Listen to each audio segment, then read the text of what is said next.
tarde a todas e todos. É muito bom ter vocês aqui conosco no segundo workshop da Jornada de Blended Finance. A Jornada de Blended Finance é uma iniciativa aqui da Rede Ambima de Sustentabilidade, né, em parceria com a Dynamo e a Jornada Go Blended, com a qual nós já fizemos uma parceria no ano passado, e esse ano a gente está fazendo aqui uma jornada bem pré-COP, né? Assim, todas as agendas muito apertadas, então a gente está fazendo uma jornada muito rápida aí. São 3 encontros. Eu vou compartilhar com vocês aqui uma apresentação muito breve, só para a gente falar aqui sobre a nossa jornada.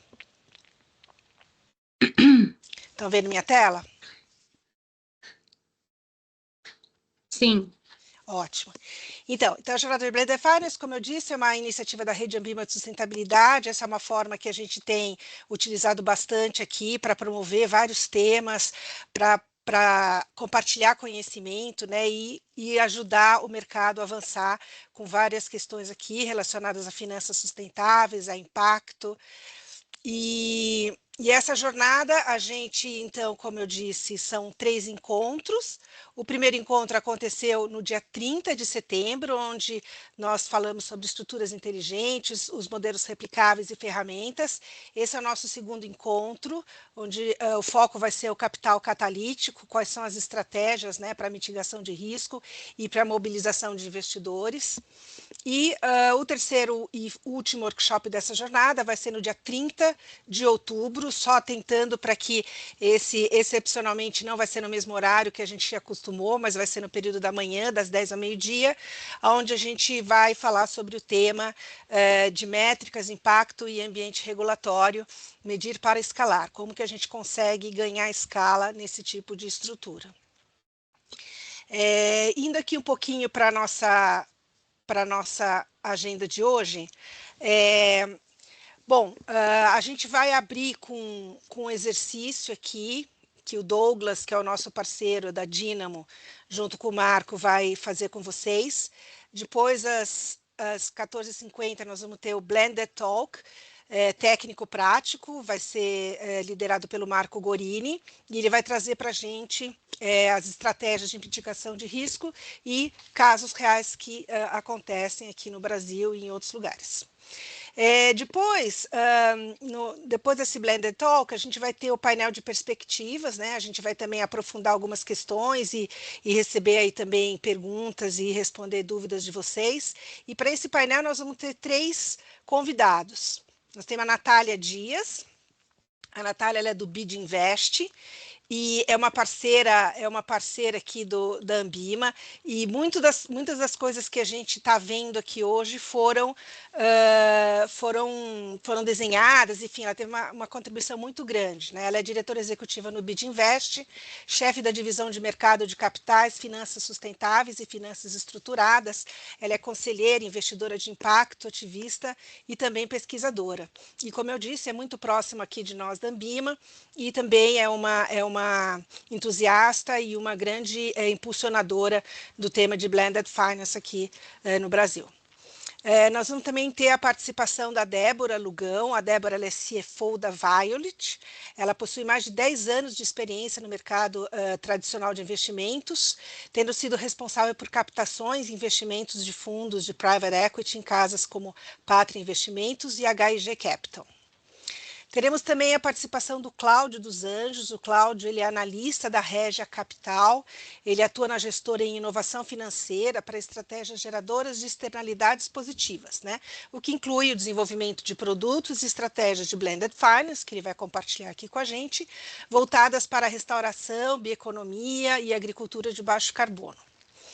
E teremos também a presença aqui do nosso parceiro, Marco Gorini.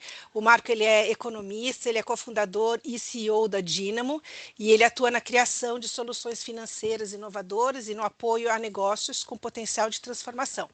Ele é uma grande referência aqui para a gente em finanças híbridas, investimento de impacto, e também o líder da jornada Go Blended. Então, gente, acho que sem mais delongas, eu vou passar agora a palavra para o Douglas. Como eu disse, o Douglas Souza, ele também é da Dynamo, e ele vai ser o facilitador aqui desse nosso workshop de hoje. Então é isso. Então espero que vocês aproveitem bastante, façam perguntas, coloquem no chat ou no espaço de perguntas e respostas, mas por favor participem, tá bom? Que isso enriquece muito, muito essa dinâmica. Muito obrigada. Douglas, agora eu paro de compartilhar minha tela aqui e passo para você. Obrigado, Rô. Obrigado pela introdução. Bom, pessoal, muito boa tarde a todos e todas.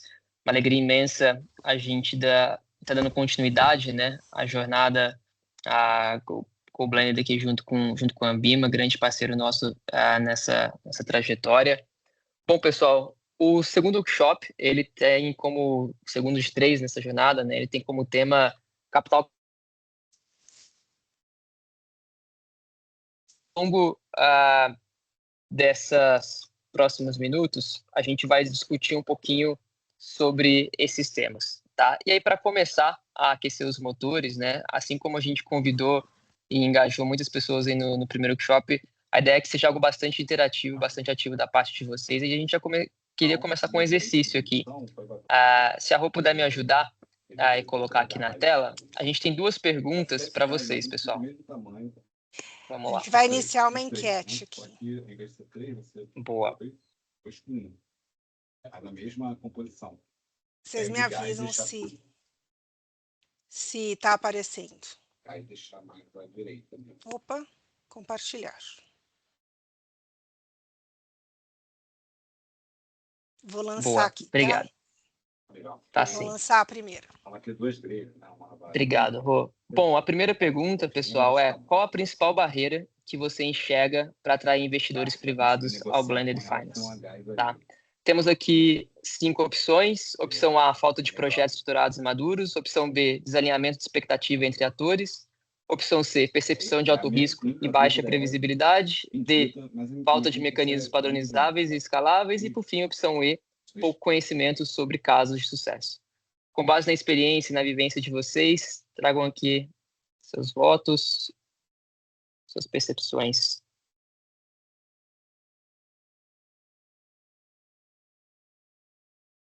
Legal, tivemos aqui 23 respostas até o momento. Opção C e opção D parecem aqui se destacar, né? Percepção de alto risco e baixa previsibilidade e falta de mecanismos padronizáveis e escaláveis. Legal. Eu acho que ainda está chegando a resposta, que a gente está com 79 Sim. participantes, gente. Vamos lá, 41. Boa, boa.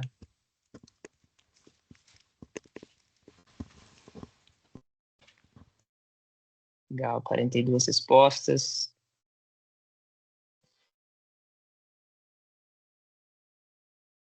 Ótimo, pessoal. Obrigado aí pelo engajamento. Então, o que a gente tem de maior destaque aqui, de fato, a percepção de alto risco e baixa previsibilidade. Agora, para complementar essa pergunta, temos aqui a segunda. Ou se puder colocar aqui no chat para o pessoal, por favor. Vou lá, peraí. Cadê a segunda? Tipo de oportunidade. Iniciar votação instantânea.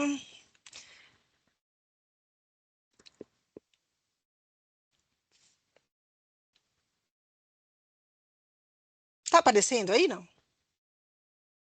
Apareceu só uma raiz quadrada e um X aqui como opção no chat. Ué, mas que estranho. Eu compartilho, mas eu compartilho uma janela inteira onde estão todas as... eu tenho que fazer o lançamento. Lançar. Isso. Boa, super obrigado.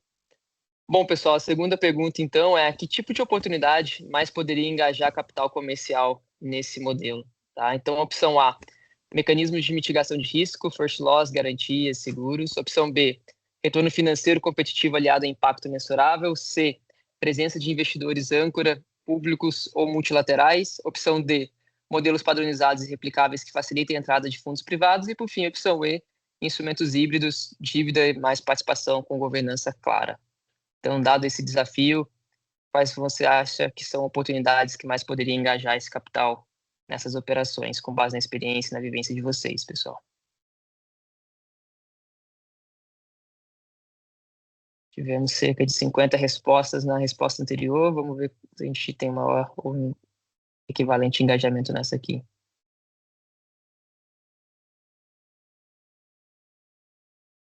Estamos chegando, 39. Boa.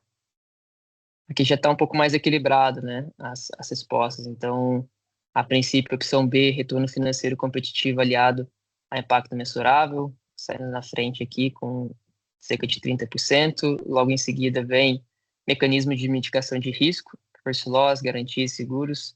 Acho que o Marco vai explicar, vai poder trazer alguns exemplos disso, inclusive aqui hoje no workshop. Depois, opção C, presença de investimentos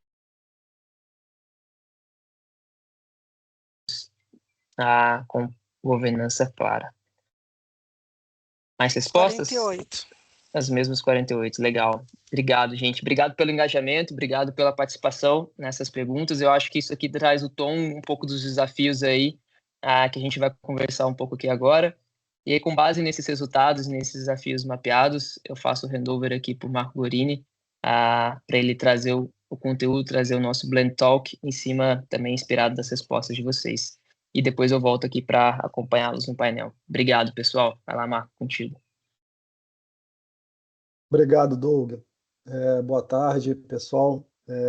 Boa tarde, Rô. Obrigado aí pela grande parceria com a Ambima. Eu estou liberado aqui para compartilhar a tela? Estou, né? Você entrou com o link que eu te mandei, tá sim, você está como apresentador. Tá bom. Mas qualquer coisa Sim. me avisa que eu compartilho aqui.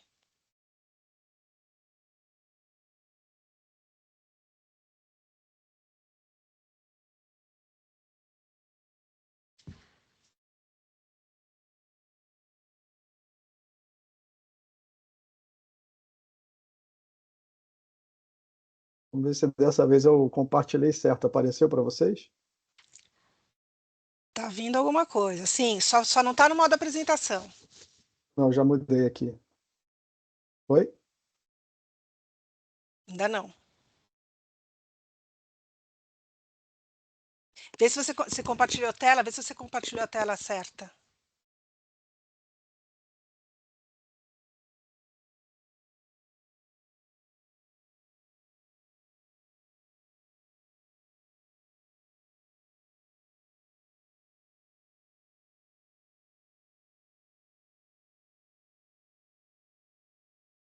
Vou voltar lá na compartilhar, que eu sempre...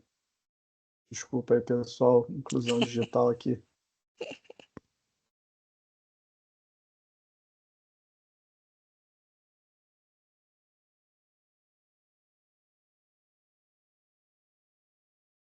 Agora você está compartilhando a sua tela do... Ah, agora sim, oba. Foi? Está apresentado, né? Sim. Eu vou mudar aqui, ó, ver se muda para vocês aí também, só para garantir que eu estou mudando. Sim. Boa. Então vamos lá. Vou até sincronizar meu tempo aqui também para a gente garantir a qualidade e não passarmos, preservando a agenda de todo mundo. Uma vez mais, isso aqui é uma breve relembrando a nossa última conversa, né?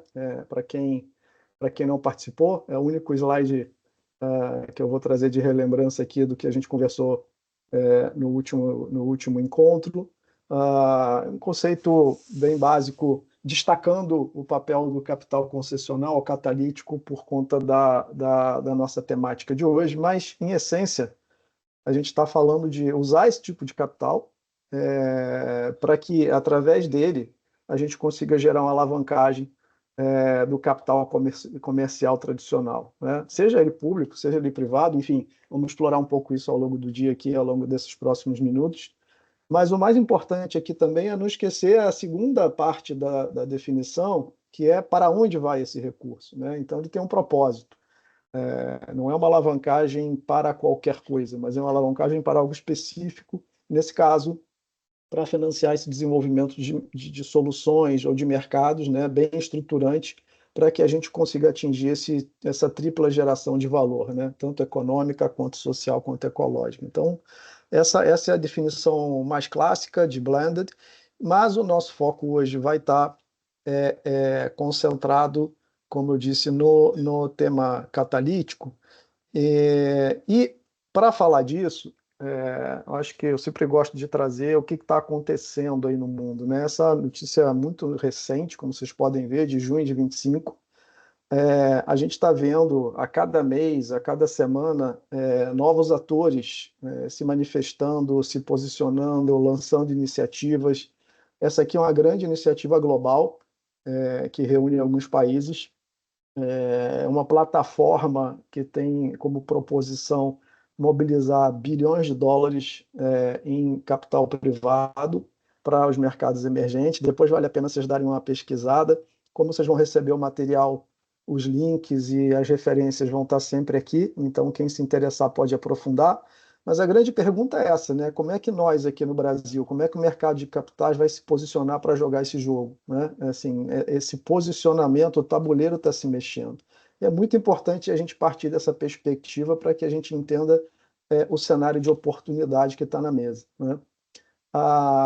E do ponto de vista mais conceitual, como é que a gente define capital catalítico, né? Ele tem 4 grandes dimensões que precisam estar presentes para ele ser considerado assim. Primeiro, ele tem sempre um olhar estratégico para fomentar agendas estratégicas na direção do que eu mencionei no primeiro slide. Ele tem uma intencionalidade presente de criar essa adicionalidade, o que significa que ele tem uma proposta de gerar não apenas valor econômico, mas também valor ambiental e, idealmente, social, ou né? Ele tem uma característica de poder ser paciente no tempo e ele é tolerante a risco. Então, essas características, elas sempre precisam estar presentes quando a gente estiver falando do capital catalítico.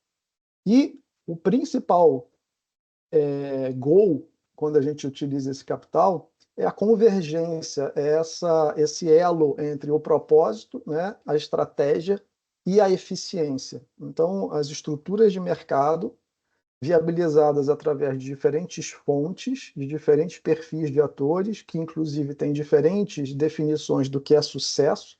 Quem é mais, por exemplo, de fomento tem uma definição, tem um mandato, quem é mais first loss tem outra, quem está buscando mais lucro é outra. Então, é um jeito de construir coalizões e concertações em prol de um mesmo objetivo. No final do dia, a gente está falando de viabilizar esse crowding in, né? E o que o mundo tem nos mostrado é que a gente está oscilando aí nesse range de 4 vezes a 10 vezes o multiplicador nas operações que têm sido realizadas. Agora, o que é importante também a gente levar em consideração quando a gente estiver debruçado sobre algum tipo de projeto, alguma estruturação de operação? Se nós estamos falando de atratividade para o capital privado, a lógica é como é que a gente equaliza a relação risco-retorno de forma que ela seja competitiva, que ela seja atraente, né? E para isso, existem uma série de estratégias que a gente vai ver aqui adiante, mas importante compreender que essa perspectiva parte sempre, o primeiro movimento para fazer um exercício de estrutura blended é entender o mapa de riscos que está presente na mesa. Riscos de todas as naturezas, de todas as dimensões que afetem aquele objeto, aquele projeto, aquela iniciativa que vai ser considerada para alavancar capital. E, a partir daí, usando a caixinha de ferramentas que o Blended nos traz, como é que a gente, de forma mais criativa e mais inteligente possível, consegue mitigar o máximo possível desses riscos e elevar o máximo possível dos retornos. E aí, aqui tem várias das dimensões possíveis de serem trabalhadas pontualmente, de forma bem acupuntural, né? Diga, Rô. Marco, só um segundo, eu acho que você não virou, acho que você mudou de slide, mas não mudou aqui, a gente está ainda nos novos atores.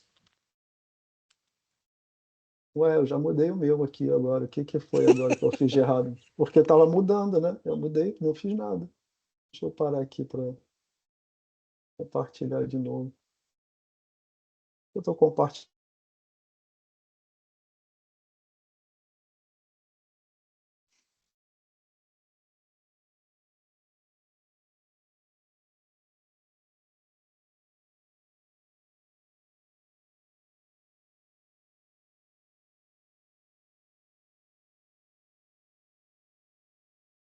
Agora você sumiu, Marco. Caiu. Tem um problema na conexão ali. Tá travado, Marco. Bom, enquanto isso, eu dou boa tarde aqui e agradeço mais uma vez a participação do Cláudio, da Débora e da Natália, que já estão aqui presentes conosco. Muito obrigada por terem aceito o nosso convite.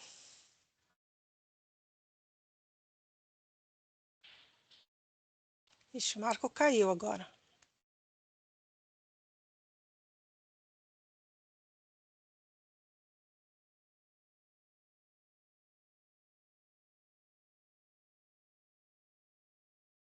Ele já está retornando aqui. Acabou de avisar. Se ele quiser, eu posso passar também. Não sei se a internet aí tá. Talvez faça. Tudo bom, Roberta? Talvez faça Oi, sentido, Natália. tá tudo jóia. Tecnologia é bom quando funciona, de vez em quando dá Ah, ela pega a A minha gente, né? conexão tá super instável hoje também. Ó, coloquei aqui, vocês estão vendo a tela? Então, Estamos sim. Então tá, Agora porque só acho que ele já esperar estava a nesse internet dele slide. voltar ali. Boa. E é isso mesmo, esse slide aí.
Nada dele, Doug?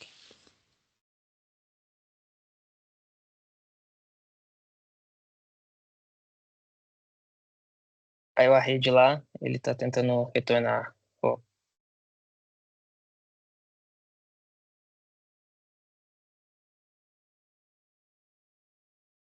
eu tenho uma proposta, Rô, até para respeitar aí também a Sim. agenda de todo mundo. O que você acha da gente inverter, trazer o painel para cá e aí depois a fala do Marco?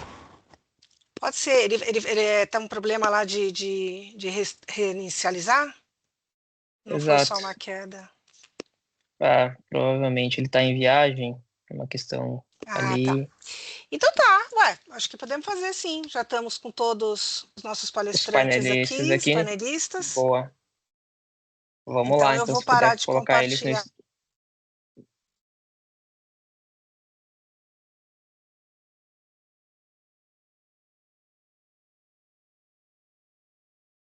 Eita, agora parece que foi a Roberta é, ali que travou um pouquinho, né? é.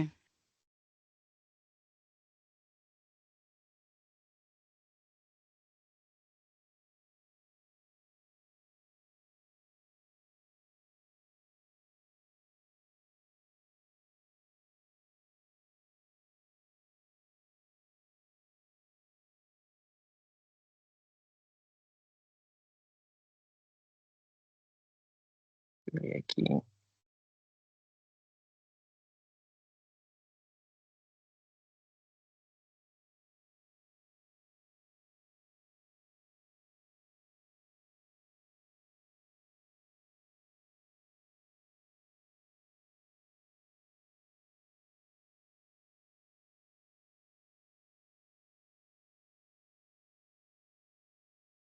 Só um minutinho, gente. Tempestade perfeita. Mas acho que já estamos retornando aqui.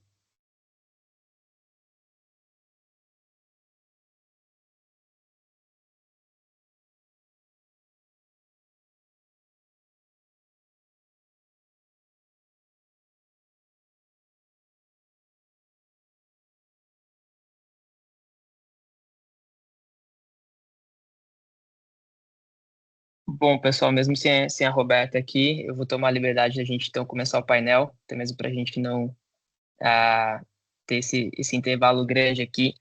Peço desculpas pelo esse imprevisto tecnológico, acontece, mas vamos em frente aqui. Assim que a Roberta e o Marco voltar, a gente faz o onboard deles novamente aqui. Bom, mas como a gente havia apresentado no início, pessoal, a ideia desse painel, nesse segundo workshop, é justamente a gente conseguir capturar, a gente chamou isso de painel de perspectivas, né? Conseguir capturar a visão sobre, em especial, o capital catalítico, né? Que é o nosso grande tema desse segundo workshop, sobre estratégia de risco e mobilização de investidores, aqui para esse nosso segundo workshop. E aí, para isso, a gente vai contar com a experiência e a visão da Natália, do Cláudio e da Débora. Então, a gente vai ter 10 minutos para cada painelista aqui apresentar a tua perspectiva e depois a gente vai abrir para um Q&A e perguntas complementares, tá bem? Então, para começar essa rodada de painel de perspectivas, eu gostaria aqui de chamar a Natália, do BID Invest, para compartilhar a visão dela conosco. Natália, obrigado mais uma vez pela tua presença e parceria, viu? Imagina, Douglas, obrigada a você. Queria começar aqui agradecendo. Vocês estão me ouvindo bem? Joia. Queria Perfeitamente. agradecer a Ambima pelo convite e a Dínamo também pela oportunidade de falar desse tema que é tão caro para mim, que eu tenho trabalhado há tanto tempo e que tem um potencial de transformação tão grande, sobretudo nesse momento que a gente está vivendo. Eu pensei em dividir aqui a minha fala, acho que é pouco tempo, mas talvez para dar uma visão para vocês um pouco do que é o mercado de Blended Finance e onde que a gente está na canalização de recursos para esse tipo de transação, por um lado, e depois falar especificamente aqui da experiência do BID, que é um dos principais atores ali do lado das GFIs, capitaneando essa iniciativa. Então, eu acho que primeiro que é importante, talvez vocês tenham visto isso no primeiro workshop, né, o conceito de Blended Finance é um conceito relativamente recente, e ele ganha bastante importância, sobretudo na pós-pandemia, onde você tem uma necessidade aí de endereçar questões sociais bastante relevantes, mas também ele já vinha crescendo por conta da necessidade da transição energética. E tem um terceiro aspecto que talvez a gente fale menos, que é a necessidade da gente viabilizar novas tecnologias e novos mercados que têm surgido a partir desses macro fatores que estão transformando o jeito como a gente faz negócios no mundo, né?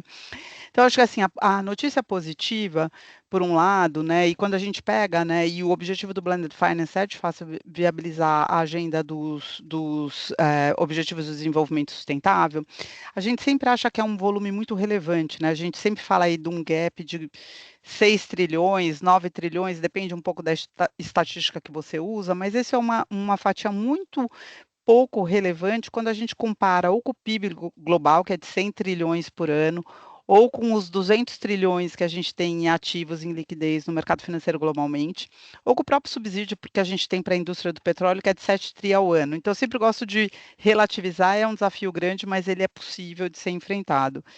E os recursos que estão globalmente disponíveis, acho que tem duas coisas. Uma, eles não estão sendo alocados do ponto de vista geográfico como eles deveriam, então tem uma parte muito menor desses recursos que está indo para os mercados emergentes, que é onde a gente de fato tem a maior possibilidade de gerar impacto, seja porque são regiões onde você tem uma abundância de recursos naturais. E aí o Brasil é o caso mais emblemático, talvez, né?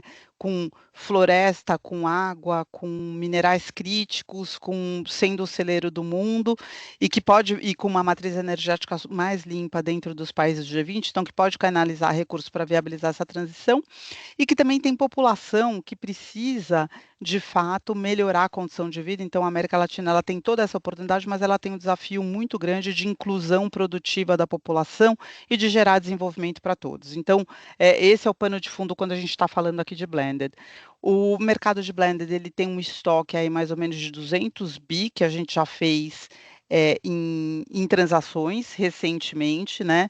A gente tem gerado em torno de 20 bi por ano, que ainda é pequeno, comparado com toda a necessidade que a gente tem, mas a gente tem visto um crescimento não só no volume, mas o crescimento no tamanho dos deals, porque acho que logo quando o conceito surgiu, as transações eram muito pequenas e muito difíceis de você escalar, e acho que esse é o grande desafio e o momento que a indústria de blended finance ela tá vivendo, né? A gente também tem ainda muito desses recursos indo mais para clima do que para o aspecto social, e esse é um outro desafio que a gente tem. Mas, basicamente, o que o Blended Finance faz, e um pouco do que o Marco estava falando, é como é que você, de fato, você canaliza recursos para gerar impacto que sejam ajustados pelo risco, mas que gerem esse impacto social e ambiental positivo, né? E eu acho que a gente veio, então, na evolução da indústria de blended em transações muito pequenas e que eram muito difíceis de ser replicados, e nesse caso eu tenho, antes de eu estar aqui no BID Invest, eu era diretora de mercado de capitais do BNDES, estava tocando a chamada de blended finance lá, e muito que foi muito inovador, né, um banco de desenvolvimento vir para o mercado e fazer essa chamada, mas o desafio que a gente teve ali era justamente esse, né? Eram estruturas muito pequenas, muito difíceis, porque você tem que misturar assistência técnica com o recurso catalítico e viabilizar, naquele caso, por exemplo, nas operações de bioeconomia, cadeias produtivas inteiras. Então, o blended ele é sobre concertação, né? Ele é sobre como a gente usa a experiência dessas pequenas deals que foram feitos até agora para a gente tornar essas iniciativas escaláveis, né? Para que a gente possa não só gerar evidência, mas obviamente a gente canalizar fluxos na escala que a gente precisa para mudar o jogo, né? E para atingir aí os 4 tri de financiamento para os ODFs que a gente precisa. E então eu acho que o Brasil, nesse sentido, ele está dando muito bons exemplos nesse sentido de como é que a gente escala e como é que a gente transforma essa evidência menor em projetos maiores. E a principal ferramenta que a gente tem hoje no mercado é o EcoInvest. Eu tive também a possibilidade de trabalhar no EcoInvest inicialmente no BNDES, né? O EcoInvest, a ideia original, ela surge de uma demanda do Ministério da Fazenda para o grupo BID, e que envolve, né, a implementação é feita via BNDES. Então, eu comecei trabalhando no EcoInvest pelo lado do BNDES, agora estou aqui dando sequência no EcoInvest do lado do BID. E o que é o EcoInvest? É como é que você disponibiliza capital catalítico de recurso público, né, com áreas bastante específicas, né? Então, a gente teve o primeiro leilão que era um pouco mais abrangente, o segundo para soluções baseadas na natureza, agora para equity, o próximo para a Amazônia. E como é que você determina regras e cria uma alocação de recursos que está alinhado com o plano de transformação ecológica e com as necessidades do governo, mas que também seja a mobilização de recursos internacionais, né? Então, e promove também a diminuição do risco. Então, o capital catalítico ele tem o objetivo não só de dar o direcionamento para onde o desenvolvimento quer ir, como para diminuir o risco e também para poder fazer, então, o que a gente chama do crowding do investidor privado. Aqui dentro do IDB, como é que a gente trabalha, né? E acho que tem muito uma diferença de percepção do que é blended finance dentro do Brasil com o que é blended finance globalmente, né? Então, a primeira coisa que a gente tem é quem são os provedores do capital catalítico, né? Inicialmente, toda essa discussão na pandemia, ela ganhou muita força na filantropia, que é muito grande fora do Brasil. Ela é menor no Brasil, a gente tem uma cultura menor de filantropia, mas mesmo assim o recurso da filantropia, ele não é suficiente para mudar toda essa estrutura que a gente está falando para atingir a escala que a gente é necessário, né? Então, acho que é o grande, e aí também aqui de novo na linha do que é positivo, qual é a evolução positiva, além do volume, as próprias organizações multilaterais, elas ou disponibilizando recursos próprios, como capital catalítico, ou elas trazendo e administrando o dinheiro dos grandes doadores globais para serem investidos nessas estruturas de blended finance. Então, a gente aqui no BID, a gente administra mais ou menos $1 bilhão em recurso de doadores, que são alocados nessas estruturas de blended finance. E como é que a gente atua? né? Então, a gente tem duas atuações separadas, uma que a gente chama de upstream e as outras que são downstream. Upstream, notadamente, é cooperação técnica, é quando a gente precisa de um dinheiro, que normalmente aí é grant mesmo, é doação, para a gente preparar, seja, por exemplo, numa emissão de dívida, desenvolvendo uma taxonomia ou analisando o portfólio de uma empresa para ver se tem uma viabilidade de um financiamento via um instrumento de dívida sustentável, seja, por exemplo, trabalhando com comunidades locais para desenvolvimento de cadeias de bioeconomia e outras aplicações. Isso é o upstream, né, a cooperação técnica. E o downstream é como é que a gente aloca, a gente coloca os recursos, sejam dos doadores ou próprios, a serviço das estruturas de blended. E aqui a gente tem algumas formas como a gente faz. Os instrumentos a gente vai, né, o mais básico é a cooperação técnica, mas aí a gente vai também para estruturas de mitigação de risco, então usando o nosso rating, que é AAA, para diminuir o risco de uma determinada transação, dando uma garantia e poder, assim, trazer o setor privado.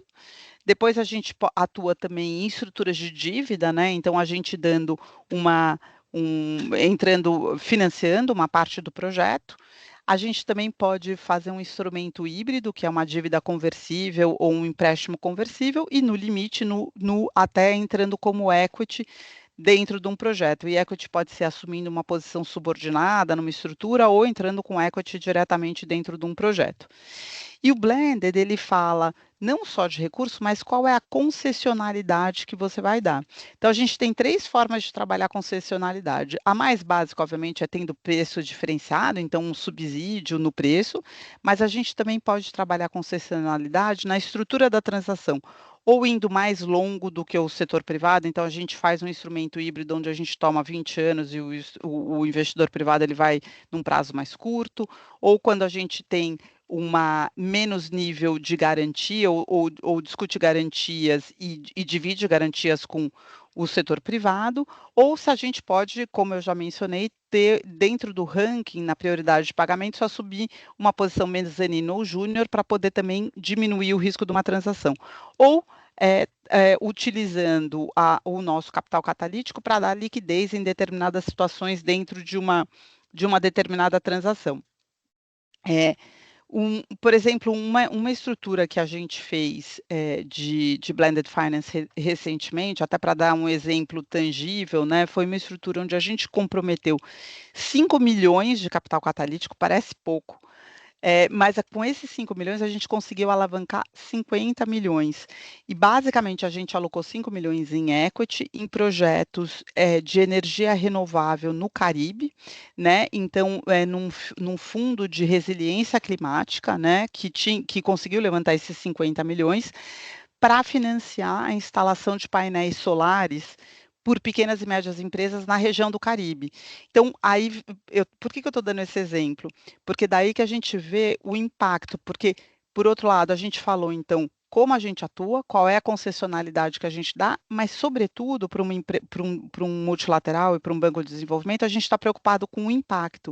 Então, a gente financia pequenas e médias empresas numa região onde o mercado de capital não é tão profundo, que é o Caribe, né? E a gente consegue dar escala para uma tecnologia que para aquela região ainda não era aprovada e não era aplicada em escala.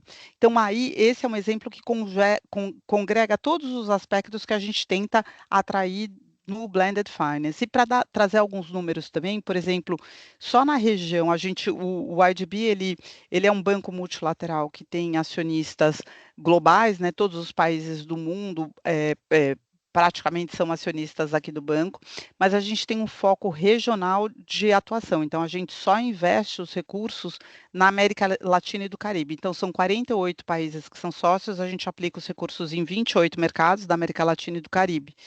E na região que a gente chama de Southern Cone, que é a América do Sul, né, que inclui Brasil, Argentina, Chile, os mercados da região, a gente já aplicou 340 milhões de dólares em estruturas de blended finance, mas o mais legal é que a gente levantou 18 bilhões de dólares com esse mercado, para vocês verem o potencial que a gente tem de alavancagem com as estruturas de blended finance. E como que a gente mede impacto, né? A gente mede impacto do ponto de vista de clima, quanto que a gente economizou em toneladas de emissão, né? Então, no portfólio inteiro do banco, a gente já economizou 136 milhões de toneladas de CO2 que foram deixadas de serem emitidas, né, na atmosfera. A gente gerou aí mais de 130 mil empregos para mulheres dirigindo pequenas e médias empresas, para dar uma outra métrica, e aí a gente mobilizou aí esse volume de recursos só no Cone Sul, como eu mencionei para vocês. Então, quando a gente fala de blended, e aí, só para encerrar minha fala, né, o que a gente vê como as principais, então, tendências, e o que a gente precisa para tornar esse mecanismo mais relevante do âmbito global? Então, a primeiro é como é que a gente cria escala e como é que a gente cria estruturas mais sofisticadas, e aí eu acho que a gente está na direção certa, e já dei o exemplo do Equinvest, que vai bem nessa direção. A gente tem ainda mais de 60% dos recursos indo para clima, mas eu acho que a gente está vendo cada vez mais, isso sobretudo para o Brasil, um foco muito grande nas soluções baseadas na natureza, porque quando a gente fala em mudança climática, talvez a tecnologia mais antiga que existe é plantar a árvore para capturar carbono, mas também é a mais difícil, porque não é simples você escalar projetos de regeneração e restauração florestal, mas tem várias outras estruturas, até inclusive do âmbito dos países, como os swaps, os Debt for Nature, que a gente tem discutido globalmente. Como é que a gente também usa as estruturas de blended para endereçar, principalmente nos mercados emergentes, os dois maiores riscos para atração de capital externo, que é a volatilidade cambial e a inflação, né? E o Ecoinvest também é inovador nesse sentido. O BID é o provedor de hedge para as estruturas do Ecoinvest, justamente para endereçar essa questão. Como é que a gente pode mobilizar mais capital, seja capital interno, ou seja, capital internacional? Eu acho que aí no Brasil, o mercado da gente trazer os investidores institucionais para a estrutura de blended ainda é muito pouco desenvolvido, a gente está muito mais dependente do capital catalítico sendo provido pelo governo e o mercado privado, então, acessando esse capital para aí sim aplicar em projetos específicos, né? E eu acho que também como é que a gente pode evoluir de uma estrutura onde a gente só mede quanto que eu estou trazendo de alavancagem financeira para fazer o que o BID já faz, que é medir impacto, quanto que eu estou gerando de emprego, quanto que eu estou reduzindo da pegada de carbono, e ser muito, atuar de uma maneira muito propositada e muito direcionada para as métricas de impacto, né? E nesse sentido, né, eu vejo o papel dos GFIs muito relevante nos mercados em desenvolvimento, de novo, porque a filantropia ainda não é grande o suficiente para endereçar isso, e muito da filantropia internacional ela está muito mais vocacionado para os países, o que a gente chama de least developed countries, que envolve o continente africano, envolve Caribe, menos para as economias de renda média como o Brasil.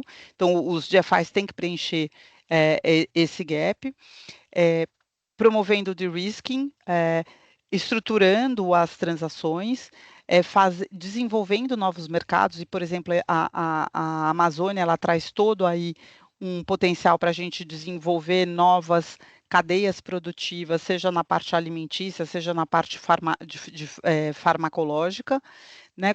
Como é que a gente usa, então, a gente pode pensar em novos produtos para fazer ainda mais a atração de investidores internacionais e locais para complementarem o fundo, e como é que a gente usa da melhor maneira a assistência técnica, que pode ser na preparação de projetos, na preparação de plataformas que elenquem esses projetos, na preparação das taxonomias sustentáveis, no desenho das estruturas ou no desenho das cadeias produtivas. E, de novo, como é que a gente mede impacto?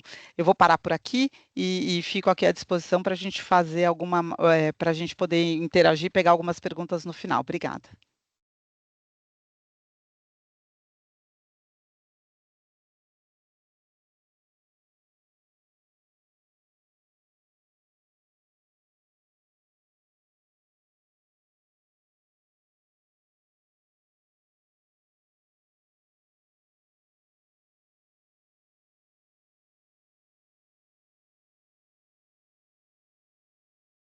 Super obrigado, Natália. Agradeço aí a tua presença, a tua participação. Bom, a gente vai ter um espaço para perguntas e comentários aqui logo depois das próximas falas, tá joia, pessoal? Então, quem quiser já ir jogando no chat, fique à vontade. Eu vou agora chamar aqui o Cláudio para compartilhar com a gente também a visão dele sobre o tema, por favor. Cláudia, contigo. Perfeito. Obrigado, Douglas. Bom, boa tarde, pessoal. Primeiramente, agradecer aqui o time da Ambima e o pessoal aqui da Dynamo também pelo convite. Para a Regia também, acho que esse é um tema super relevante que a gente vem discutindo bastante aqui ao longo dos últimos anos.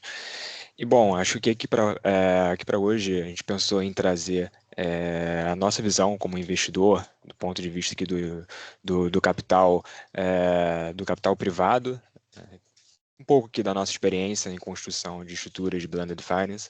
Acho que ao longo dos últimos anos a gente conseguiu desenvolver estratégias e fundos voltados para Blended. Então, hoje aqui a gente tem sob gestão 3 fundos diferentes com arquiteturas de Blended Finance, fundos em que a gente tem aqui o capital concessional em cota júnior, fundos em que a gente tem o capital concessional na forma de cota sênior. Então, acho que ao longo do tempo a gente foi aprendendo bastante com o mercado, como desenhar, acho que, melhor soluções de capital usando essa arquitetura de Blended Finance, que a gente enxerga um potencial bastante grande para conseguir destravar um conjunto aqui de externalidades. E acho que o papel aqui das gestores de recursos também, de certa maneira, é atuar como um agente aqui mobilizador de capitais. Então, a gente tem diferentes perfis de capitais diferentes, diferente como o Gorini trouxe aqui para a gente, e acho que o nosso trabalho aqui é, a partir disso, conseguindo mobilizar diferentes atores com diferentes interesses, como desenhar soluções de capital para atender a interesse desses diferentes perfis de capitais e, consequentemente, conseguir também destravar um impacto na ponta. E, bom, acho que o Blended Finance ele tem diferentes finalidades. E acho que dentre essas diferentes finalidades, coisas que aparecem muito comumente em estruturas de blended são, primeiro, conseguir prover recursos de maneira mais competitiva para quem está na ponta e precisa daquele capital. Então, a gente muitas vezes identifica uma indústria ainda mais pré-competitivo, de menor maturidade, e, consequentemente, um capital desenhado mais sob medida, com melhores condições, é uma maneira de conseguir tornar aquele negócio acessar uma forma mais competitiva de funding, consequentemente melhorar ali o seu resultado. E acho que outro grande objetivo que comumente aqui é discutido nas estruturas de blended é a mobilização de capital. Então, essa mobilização de capital ela é super importante. O que a gente foi vendo aqui ao longo dos últimos anos é que essa mobilização de capital é uma forma bastante interessante da gente conseguir alavancar iniciativas de investidores filantrópicos, concessionais, que muitas vezes faziam investimentos ou doações sozinhos e viram na possibilidade de combinar esse capital com recursos comerciais ou de outros perfis, de maneira a alavancar esses investimentos. E quando a gente vai desenhar aqui estruturas de Blended Finance, a gente pode fazer esses desenhos também de diversas maneiras. E acho que a gente aqui do lado da gestão, a primeira coisa que a gente busca identificar é se esse projeto, se esse fundo ele tem um sponsor, ou seja, ele tem um patrocinador que está disposto a trazer capital para financiar uma determinada externalidade. Então, esse aqui é um aspecto super essencial, principalmente porque geralmente é através desses sponsors que a gente consegue trazer o capital concessional. Então, esse aqui é um ponto bastante para a gente muito importante e que quando a gente tem esse acesso a esse capital concessional ou vai buscar esse capital concessional, a gente busca identificar duas coisas nesses investidores concessionais. Acho que primeiro é qual a externalidade que é esperada. Acho que a gente tem um conjunto grande de investidores filantrópicos, concessionais, que têm objetivos diferentes e é importante que a gente esteja alinhado em relação a qual é o objetivo final para a desembolso daqueles recursos, para que assim a gente consiga criar uma solução que funcione para quem está querendo alavancar esse capital, mas também para que funcione para quem está na ponta e precisa acessar aqueles recursos, que acho que de nada adianta a gente pensar numa solução que parece ótima do lado do investidor, do lado do passivo de um fundo, por exemplo, mas a gente não consiga prover soluções adequadas para quem está no lado que vai receber esse recurso. E então a gente olha bastante por esse aspecto da externalidade, que é o objetivo de ser gerada, e também qual é o perfil de capital. Acho que essa é uma definição muito importante que a gente tem que fazer logo na largada do projeto. Então, como foi falado aqui anteriormente, o capital concessional ele tem diversas características diferentes. Ele pode ser um capital que topa assumir um risco maior que o convencional, pode ser um capital que consiga dar sua concessão, não em termos de custo final, mas em termos de prazo mais alongado, o que para muitos projetos é muito importante, às vezes muito mais do que um custo mais competitivo, é ter um passivo de qualidade mais alongado, ou então, por exemplo, uma taxa mais competitiva. E acho que a partir desse diagnóstico preliminar, a gente consegue começar a pensar em qual é a melhor arquitetura de Blended, como é a melhor forma de mobilizar capital, principalmente comercial, para poder trazer essa alavancagem. Porque o capital comercial ele vai olhar muitas vezes parâmetros um pouco mais convencionais. Muitas vezes vai olhar de maneira combinada um impacto, mas também a relação de risco-retorno daquele investimento. Então, o investidor comercial ele vai olhar pacote de garantias que o projeto tenha, ou que o fundo tenha, quais são as características do projeto. Então, se a gente está trabalhando num setor mais incipiente ou num setor um pouco mais maduro, o nível de subordinação que muitas vezes a gente vai estar desenhando através dessas arquiteturas de Blended Finance e a potencial escala para esses projetos. Tem projetos que já começam ou já têm uma ambição de ter uma escala muito maior, projetos que começam numa escala menor a nível de pilotização, e essa muitas vezes é uma abordagem também interessante. Então, quando a gente está tratando de um setor um pouco mais novo, abordagens mais inovadoras, muitas vezes a gente opta por começar em estruturas, em projetos de maneira pilotizada, em uma escala um pouco mais reduzida, para poder entender, gerar track record, poder comprovar ali que de fato faz sentido crescer aquele produto, aquela estratégia de maneira mais intensa. E quando a gente fala entre mobilizar capital privado e comercial e o capital concessional, um aspecto que a gente entra aqui muito importante e bastante decisivo é no que o Guarini trouxe antes, que é o multiplicador, o nível de alavancagem. Então, para quanto de capital concessional, quanto mais de capital comercial você vai trazer. Então, é uma razão de 1 para 1, é uma razão de 1 para 5, é uma razão de 1 para 10. E essas razões podem se dar de diversas maneiras. E aqui é muito importante que a gente consiga identificar qual que é o perfil do capital que a gente gostaria de prover através daquela estratégia. Então, quando a gente está criando um fundo, o primeiro ponto é fazer todo esse mapeamento anterior que eu mencionei e entender as características dos potenciais projetos a serem investidos, a serem financiados. Então, quanto mais competitivo a gente precisa trazer esse capital, geralmente menor tem que ser esse nível de alavancagem, porque quanto mais capital comercial a gente traz para essas estruturas, consequentemente, a gente tem uma diluição maior do benefício econômico. Então, é um trade-off assim, muito claro. Ou a gente faz uma razão de alavancagem menor e tem um projeto que, em termos absolutos financeiros, é um projeto menor, ou a gente faz um projeto que seja um pouco maior, que tenha mais capital comercial versus o capital catalítico, só que a gente tem esse trade-off entre a razão de alavancagem e o benefício econômico. Então, quanto menor a alavancagem, consequentemente, a gente tem uma participação relativa maior do capital concessional, a gente consegue trazer um benefício econômico final melhor para quem está tomando esse recurso na ponta, e, por outro lado, ao contrário, quanto mais a gente alavanca, menor a gente consegue, menor é esse benefício econômico que a gente concede. Por outro lado, a gente mobiliza muito mais capital. Então, a gente está dando um benefício econômico menor, mas para um conjunto de empresas, de projetos maior. Então, acho que esse é um trade-off que tem que ser bastante estudado com base no interesse do capital concessional e com base nas próprias características do mercado. Então, se a gente estiver falando, por exemplo, de projetos voltados à restauração, uma alavancagem muito alta provavelmente não vai fazer muito sentido, que são projetos que dependem ainda de um capital com custo mais competitivo, um capital de prazo mais alongado.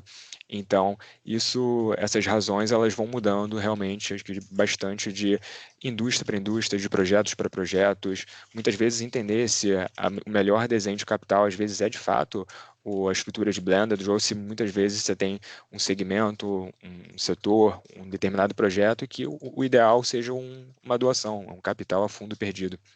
Então, acho que todos esses dilemas são super importantes de serem desenhados logo na largada do projeto, para que a gente consiga tanto atender as expectativas dos investidores quanto de quem está recebendo o recurso na ponta. E nesse sentido, acho que uma discussão que a gente tem aqui muito comum é sobre qual é a melhor forma de usar esse capital concessional. É usar esse capital comercial concessional na forma de uma cota júnior, de um fundo, por exemplo, ou de uma cota sênior. Aqui, na Rede, a gente, por exemplo, tem dois desenhos diferentes. A gente tem desenhos de fundos que a gente usa esse capital concessional na forma de cota júnior, e a gente está falando aqui, na maioria dos casos, de segmentos, de setores ainda não muito estabelecidos, que não têm um conjunto grande de garantias. Então, a gente precisa usar esse capital concessional na forma de reduzir o risco para conseguir atrair o investidor comercial, e também tem estruturas que trabalham de maneira oposta. Então, um segmento específico que a gente está atuando de agricultura de baixo carbono, a gente tem já um conjunto de empresas um pouco mais bem estabelecidas, que possuem pacote de garantias. Então, dessa forma, a gente consegue trazer o nosso capital comercial na forma de cota júnior e trazer o capital concessional na forma de cota sênior, e a partir disso a gente consegue trazer um prazo bastante mais alongado para quem está tomando o recurso na ponta. Então, acho que a gente trabalha aqui muito na perspectiva de que a gente pode desenhar projetos que já são de altíssimo impacto, ou então projetos que sejam focados mais na parte de transição. Isso vai depender muito dos interesses, da forma que esse desenho vai ser estruturado, e acho que a mensagem aqui é que para essas estruturas de blended não existem solução única, então não tem um playbook falando qual que é a melhor estrutura de blended finance, mais eficiente. Depende das características do ativo, depende das características do passivo, do objetivo que se deseja atingir. Isso, claro, tem o seu lado talvez negativo, que é uma não padronização, e essa não padronização dificulta, de certa maneira, no ganho de escala, mas tem um lado positivo, que é o lado da gente conseguir criar soluções de capital para problemas, para desafios diferentes. Então, essa flexibilidade também permite que a gente consiga atuar não só como provedor de recursos, mas provedor de solução de capital, entender um projeto, entender as necessidades e, a partir disso, desenhar a estrutura de blended mais adequada. Bom, acho que um pouquinho disso, Douglas, eu vou aí para você. Super obrigado, Cláudio. Obrigado por compartilhar com a gente. Essa tua última fala muito alinhada com o que a gente acredita e pensa aqui também na Dynamo a respeito do blended a serviço de um ativo específico, né? E a partir disso entender qual que é a melhor estrutura de capital para aquela iniciativa, entendendo, enfim, os trade-offs desse modelo. Obrigado, Cláudio. Bom, vou chamar aqui agora a Débora para compartilhar um pouco também da visão dela e da Violet aqui conosco. Débora, por aí? Tô aqui. Tá me vendo, Boa. Douglas? Bem-vinda. Tá aparecendo e funcionando? Boa. Bom, brigadíssimo, Douglas, pelo convite aqui, Ambima, Dynamo. Prazer estar com todo mundo hoje, e muito bom poder falar também depois de Natália e Cláudio, né? Que acho que ambos passaram uma visão super ampla, super macro aqui sobre estruturas de blender de forma geral, que acho que nem é o meu papel aqui, o papel da Violet, a gente entrar nesse mérito aqui. Eles são os especialistas, a gente está muito mais aqui na parte de prática também, de tentar estruturar projetos que se beneficiem dessas estruturas de blended finance. Então, eu não sei, eu acho que vale a pena assim, um overview muito... acho que o Vitor quer falar alguma coisa. Trocaram. Boa. Vamos lá. Então, assim, acho que também o tema blended aqui e blended e capital catalítico, obviamente, aparece muito para a gente aqui dentro da Violet, e vou explicar o porquê, né? Acho que um dos grandes objetivos da Violet, uma empresa, uma startup, assim, tem poucos anos de vida, mas já vem fazendo bastante coisa, um dos grandes objetivos é a gente conectar capital com o pequeno produtor.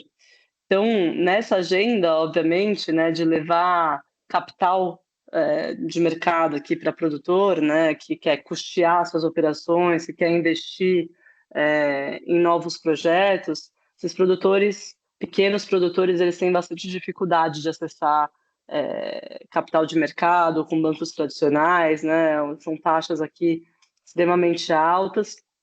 Então, a gente precisa encontrar aqui soluções para esses pequenos produtores. Enquanto existe, por exemplo, também linhas públicas, né, Pronaf, por exemplo, que é uma linha pública de mais de quase 80 bi de reais esse ano para a agricultura familiar, mas também não chegam nesses produtores, porque esses produtores muitas vezes não têm registro de terra, enfim, inúmeras dificuldades para acessarem esses capitais. E aí que uma estrutura de blended finance, por exemplo, pode ajudar aqui nessa agenda, tá? Então, a Violet é isso, né? A gente tem se deparado aqui com o uso de a necessidade de buscar aqui estruturas, mecanismos para levar esse recurso para esses pequenos produtores. Então, um exemplo prático que a gente tem construído, eu acho que a Natália talvez já tenha, enfim, conheça bem a história, o Cláudio também. A gente estruturou um fundo, um FIAGRO, né? Então, um fundo de crédito, um fundo de investimento em cadeias aqui agroindustriais, para a cadeia de cacau.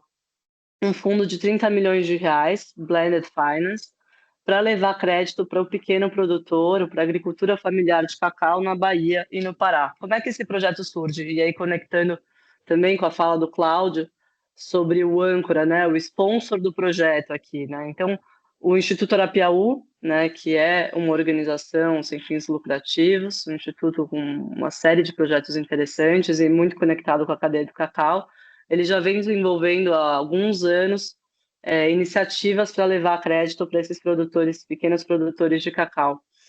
Então, lá atrás, ele fez um pequeno fundo aqui de R$1 milhão para financiar esses produtores.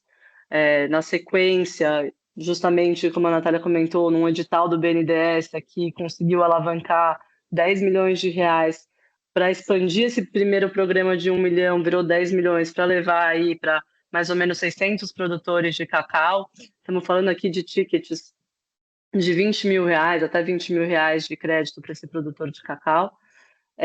E agora a gente desenvolveu, então, junto com Arapiaú, concebeu esse projeto e ancora, né? Então, como o Cláudio falou, é o sponsor do projeto aqui, está ancorando uma parcela importante de capital catalítico nesse tal do Fundo Cauá, que é esse FIAGRO de R$30 milhões, para a gente cada vez mais expandir aqui esse projeto. Como é que funciona esse fundo? Acho que para ficar bem clara a estrutura de blended aqui para todo mundo, né? Então, dos R$30 milhões que a gente vai acessar mais ou menos 1.500 produtores de cacau, então cada produtor aqui com um ticket médio mais ou menos de R$30 mil, a gente vai dividir esse pool de dinheiro aqui de R$30 milhões entre alguns tipos de investidores. Então, como eu falei, Arapiaú, esse âncora, que vai atacar aqui a cota subordinada do mecanismo, né? Então, aqui é uma estrutura de blended que a gente vai diferenciar entre taxas e tranches de cada investidor. Então, a Natália citou que tem alguns tipos de projeto, né? Você vai ter projetos de blended que vão diferenciar os prazos, que vão diferenciar garantias. Aqui a gente está falando principalmente de um instrumento onde a gente vai diferenciar taxas que cada investidor vai ter e montantes desse pool de dinheiro, né? Então, de novo, dos R$30 milhões a gente tem 1/3 aqui que é capital filantrópico, catalítico, então R$10 milhões ancorados aqui pelo Arapiaú, e depois a gente tem 10, 20 milhões que é o restante, que são de investidores aqui mais de mercado.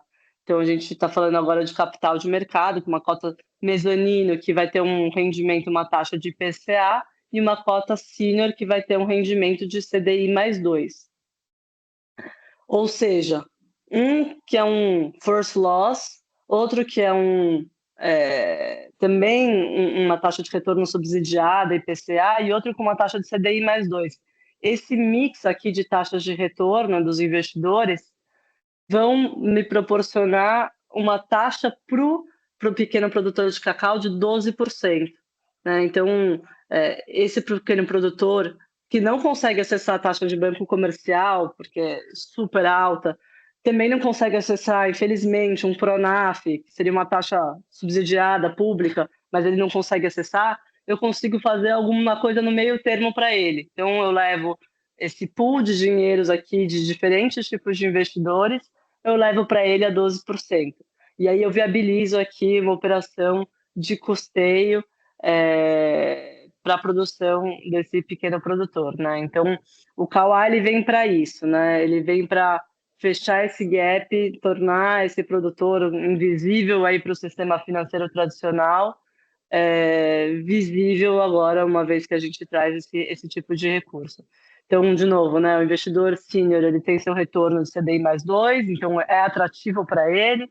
O investidor mezanino, aqui da cota mezanino, ele está com rendimento, ele é de alguma forma também catalítico, né, porque ele também está com um retorno abaixo de CDI. E o investidor filantrópico, o patrocinador desse projeto, tem aqui, tá vendo toda a externalidade do projeto também, então ele é um investidor que no limite ele vai simplesmente retornar aqui o capital ou nem retornar um first loss. Então acho que a ideia é que eu vou também parar em breve da minha fala, porque eu acho que a ideia também é ouvir um pouco de vocês, enfim, se ficou claro o mecanismo e as dúvidas que vocês possam ter com isso. Mas basicamente é isso, então, que a gente tem feito, a gente tem estruturado aqui na Violet e tem funcionado super bem, né? Acho que a captação tem sido super interessante. Em termos de investidores filantrópicos também, como a Natália falou, a gente vê muita gente de fora, né? Eu acho que já mais acostumados com a estrutura, querendo participar do mecanismo.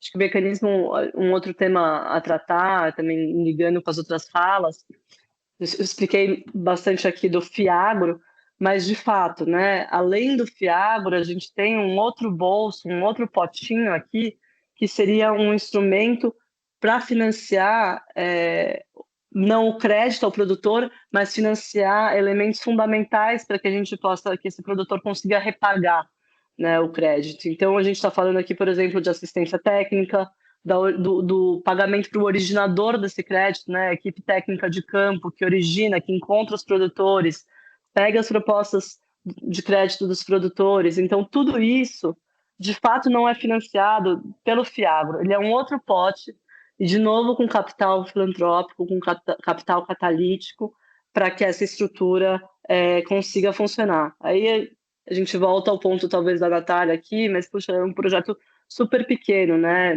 Como é que a gente consegue escalar? Então, aí que entra um outro pilar fundamental da Violet, que é a plataforma tecnológica aqui, que a gente sempre tenta aliar junto aos instrumentos, às estruturas financeiras que a gente cria.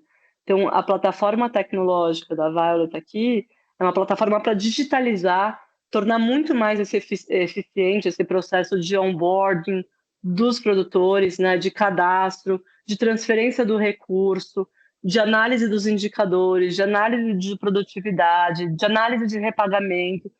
No momento que a gente consegue tornar todo esse processo muito mais eficiente, né, também ele fica menos custoso. Então, todo esse bolso aqui, esse potinho de dinheiro catalítico, filantrópico, que hoje em dia está pagando essa operação de assistência técnica, originação, ele vai ser muito menos custoso, né? E aí esse blended começa a ser menos necessário. Então, hoje, esse blended bastante dependente aqui de capital filantrópico, que consegue atrair capital de mercado, mas ainda bastante dependente de capital filantrópico catalítico, ele vai diminuindo essa proporção. Então, esse é o nosso objetivo. A gente enxerga blended aqui dentro como algo extremamente necessário, que destrava aqui inúmeros projetos. Então, falei aqui, por exemplo, desse exemplo do crédito para o pequeno produtor de cacau, mas também a gente olha bastante aqui na Violet a indústria de pequenos produtores da pecuária. Então, o blended é fundamental para esse tipo aqui de projeto, mas ele é transicional. Acho que no longo prazo, a ideia é que a gente tenha mecanismos capazes, a gente tem tornado todos esses processos muito mais eficientes, de forma que a gente precise cada vez menos de capital catalítico, tá? Eu acho que eu vou encerrar por aqui a fala, mas super aberta aqui a questões para entender um pouco mais sobre como funciona na prática esse instrumento do Fundo Kawá.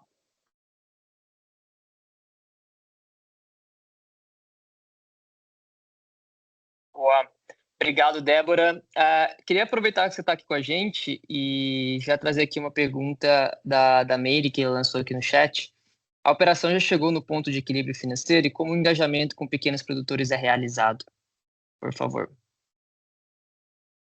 Boa. Meire, super obrigada pela pergunta. Então, acho que em termos do equilíbrio, né, é um processo de médio aqui prazo, de curto médio prazo. E em termos do como o engajamento dos produtores realizado, a gente trabalha, sempre vamos trabalhar com parceiros no campo, né? Não adianta achar que a gente aqui da Faria Lima, do Leblon, a gente vai resolver, a gente vai achar aqui o pequeno produtor de cacau lá em Uruçuca, na Bahia, ou lá em Novo Repartimento, no Pará. Então, a gente trabalha com quem já está fazendo trabalho de campo, quem conhece as comunidades, tem diversos modelos. O parceiro aqui no Fundo Cauá é a Taboa, que inclusive participou dos primeiros pilotos junto com a Arapiaú como originadora do crédito.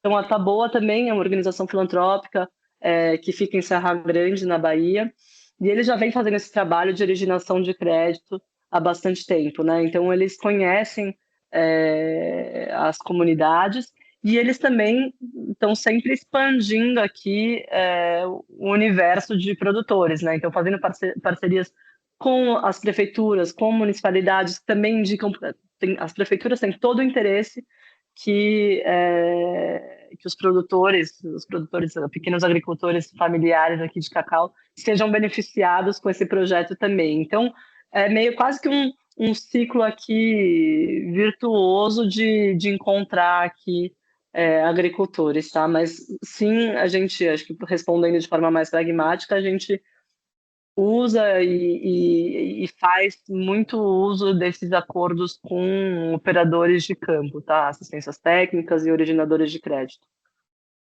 Super obrigado, Débora. Tem uma outra pergunta aqui da Jaciele Neto, em relação ao mecanismo de blending envolvendo restauração ou reabilitação de áreas agriculturáveis. Quais são os maiores desafios que a Régia ou o BID ainda observam? Não sei se Natália e Cláudio puderem responder essa.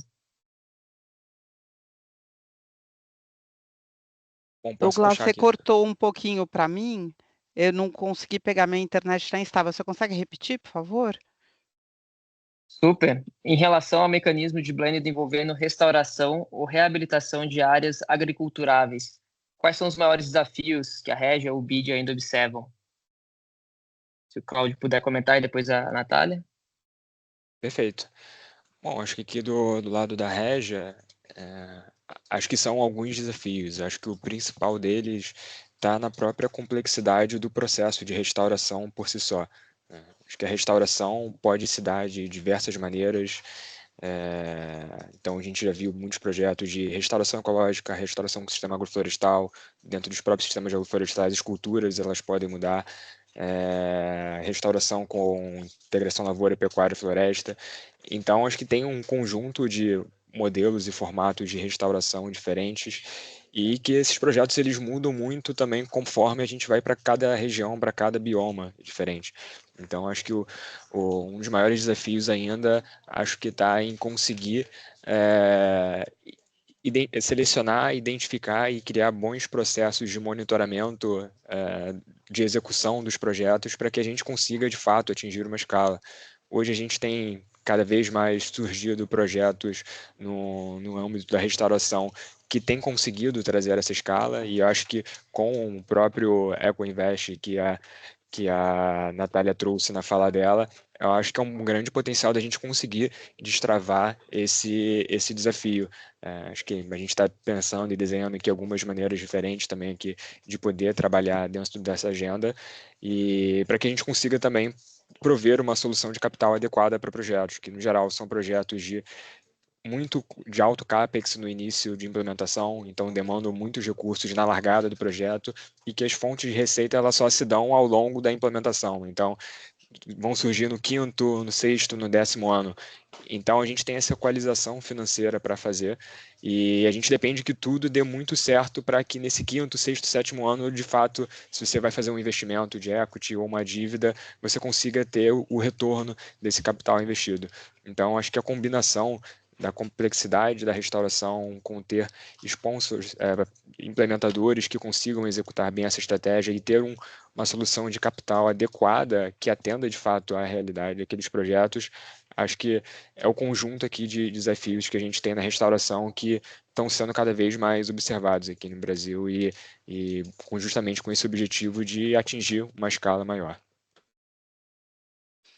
Eu tenho pouco para complementar, o Cláudio cobriu super bem, eu acho, os pontos que eu ia trazer também, né? Então, acho que tem uma dificuldade, porque esses projetos são relativamente novos, e é isso, né? Um CAPEX muito intensivo nos primeiros anos, são projetos de longo prazo, com muito CAPEX upfront, demora para gerar retorno, e você tem riscos aí super grandes do ponto de vista de implementação, que é desde você criar sobretudo quando a gente está falando que é pura restauração florestal, desde você criar as mudas, você implementar, você garantir que elas vão crescer dentro de um termo que você tem questões climáticas envolvidas, e você não tem, sobretudo, talvez, uma prática de seguro que esteja adequado para poder diminuir o risco de implementação desses projetos. Então, até tem um grupo de discussão, por exemplo, que está sendo feito com vários atores do setor privado e do setor público. A gente está participando, onde está se pensando como é que a gente pode desenvolver um mecanismo de garantia que possa diminuir, de fato, esse risco para permitir que outros projetos surjam, né? E porque é uma indústria nascente, né? Então, mesmo os grandes players, eles são players menores do que comparados em outras indústrias, e tem o desafio da escala. Então, por outro lado, eu não consigo ver o futuro a gente endereçando a questão climática sem achar a devida equação para soluções baseadas na natureza. E obviamente, assim, a gente poder ter agora, né, com a aprovação da regulamentação do mercado de carbono regulado, isso pode trazer um benefício, né, de alguma maneira, porque você vai destravar de alguma forma algum tipo de recurso para ser adicional para ser investido nesses projetos, mas o que eu acho que é um pouco parecido com o Blended, a gente precisa, nesse caso desse subsegmento específico, é de criar de fato evidência e completar ciclo, né? Porque a gente ainda não tem grandes projetos com ciclos completos, né? Então está todo mundo aprendendo enquanto está fazendo. E acho que o outro grande desafio é porque você tem uma dificuldade de ter colateral ou garantia, né, nesses projetos. Esse é um terceiro elemento, por isso que o aspecto de você desenvolver mecanismos de garantia, dado que você não consegue ter uma garantia tão óbvia com as árvores, com o ativo biológico, né? Nem todos os bancos eles aceitam o ativo biológico como garantia, e a terra normalmente ela é arrendada, então não necessariamente ela pode ser dada em garantia. Como é que você destrava o pacote de garantia? Acho que esse vai ser o pulo do gato quando a gente conseguir chegar numa equação para viabilizar esses projetos. Super legal, Natália. Excelente ponto. Obrigado também, Cláudio. Natália, vou aproveitar que você está com o microfone virtual aqui, né? Trazer uma pergunta da Paula, do Pinheiro Neto. Considerando o avanço de programas como o Ecoinvest Brasil, o BidInvest enxerga espaço para estruturas de blended finance que envolvam múltiplos provedores de capital catalítico? O atual nível de maturidade do mercado permite vislumbrar estruturas comuns de risk sharing e mensuração de impacto, ou esse ponto ainda depende de arranjos no caso a caso? Obrigada, Paula, pela tua pergunta. A gente, na verdade, está trabalhando numa iniciativa dessa agora, para ser lançada na COP. Ainda não posso adiantar muita coisa. A gente vai ter um evento aí no dia 4 de dezembro, na Bloomberg, onde a gente, basicamente, quer dizer, já tem alguma notícia na mídia de um mecanismo que chama Reinvest Plus, né? Uma plataforma que a gente está querendo lançar enquanto BID, para fornecer uma plataforma de compra de projetos de infraestrutura na América Latina, né? Então, onde seria uma plataforma com diversos acionistas que comprariam os ativos desses bancos para reciclar capital, com uma contrapartida de investimento desses recursos, justamente para descarbonizar ou para financiar a transição e para financiar os ODS. E nesse mecanismo, a gente está prevendo, seria um mecanismo de securitização, né, um veículo para comprar esses ativos e securitizar no mercado internacional. O BID entraria ali dando hedge e diminuindo o risco dessas estruturas para que elas atinjam investment grade e possam atingir os grandes fundos de pensão globais, né? E a ideia é que a gente tenha algum tipo de capital catalítico, sobretudo nas cotas júniores desses instrumentos, para diminuir o risco. Isso é o máximo que eu posso falar. A gente está ainda trabalhando no desenho final da estrutura, mas a gente vai testar. É fronteira, eu não vi ainda, né? A gente tem algumas outras iniciativas pontuais com os fundos que a gente administra, onde a gente está tentando unir o blended com estruturas de mercado de capitais. Então, uma outra estrutura que a gente está trabalhando no Brasil é trazer capital concessional internacional do Reino Unido num FDIC para tomar cota subordinada para a gente fazer reciclagem de ativos de longo prazo para fazer crowding de fundos de pensão no Brasil. Essa é uma outra estrutura que a gente está trazendo. Então, a gente está testando. Acho que não existe, mas eu acho que esse é o futuro e aí é o papel do Banco de Desenvolvimento, é a gente, como é que diz, stretch, aí ir para esticar aí as bordas e testar essas novas estruturas. Então, em breve, a gente vai ter alguns anúncios aí em novembro aí no Brasil. Excelente, Natália. Obrigado aí pela contribuição. Obrigado, pessoal, pelas perguntas. Queria agradecer aqui mais uma vez a presença do Cláudio, da Débora e da Natália com a gente. Obrigado pela generosidade do tempo de vocês, pela agenda. E para dar continuidade aqui nesse nosso workshop, pessoal, eu queria retomar agora com o Marco. Mais uma vez, obrigado aos panelistas. Marco, tá por aí? Agora estou, finalmente. Boa. Vamos lá, Aqui então. umas pequenas surpresas do Teams, mas vamos lá.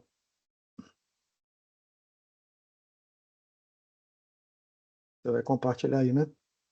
Vou sim.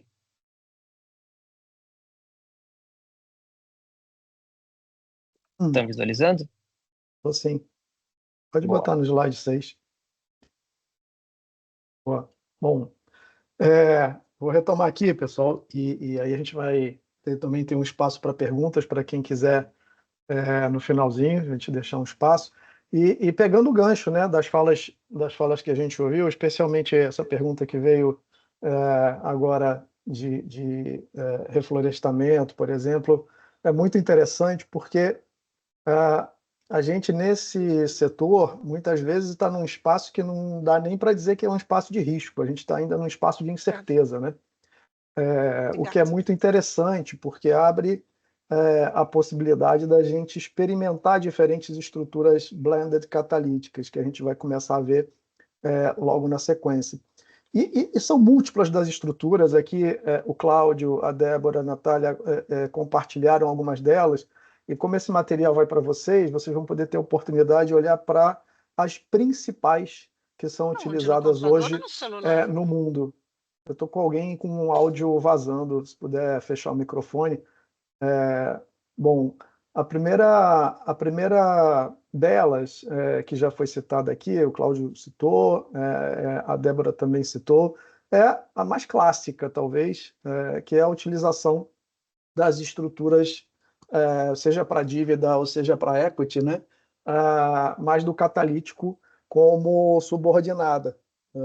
Então, um equity júnior ou uma dívida subordinada, o que traz um conforto de risco, ou às vezes, consegue equalizar também a taxa de retorno final da operação, né, para quem está entrando nas estruturas sêniores. Então, esse aqui diria que é o arquétipo mais clássico utilizado hoje e o que é mais conhecido.